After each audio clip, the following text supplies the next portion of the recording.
Good morning అందరికీ. మనం టెంపుల్‌కి వెళ్తామండి. అక్కడ మనకి ఇచ్చే ప్రసాదంలో చక్కెర తక్కువైతే ఏం పర్లేదులే అని పడేయకుండా తింటామండి. మనకి ఇంత వాల్యుబుల్ లైఫ్ ఇచ్చిన ఆ దేవుడు ఏదో ఒక 4 రోజులు బాలేదని, నీకు సమస్య వచ్చిందని, పరిస్థితులు బాలేదని సతమతమైపోతే ఎలా? సో, నువ్వు ఆ క్షణం నుంచి నీ సంతోషాన్ని పోగొట్టుకుంటున్నావు.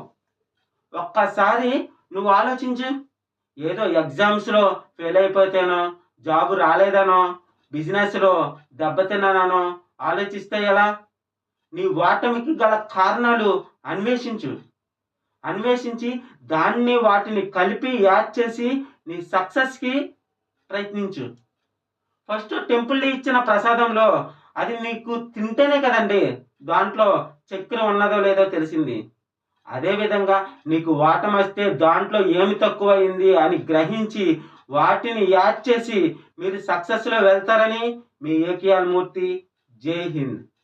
చాలామంది నా వీడియోలు చూస్తున్నారండి. కామెంట్లు చేస్తున్నారు, లైకులు కూడా కొడుతున్నారు. కానీ సబ్స్క్రైబ్ మాత్రం చేసుకోవడం లేదు. సబ్స్క్రైబ్ గురు.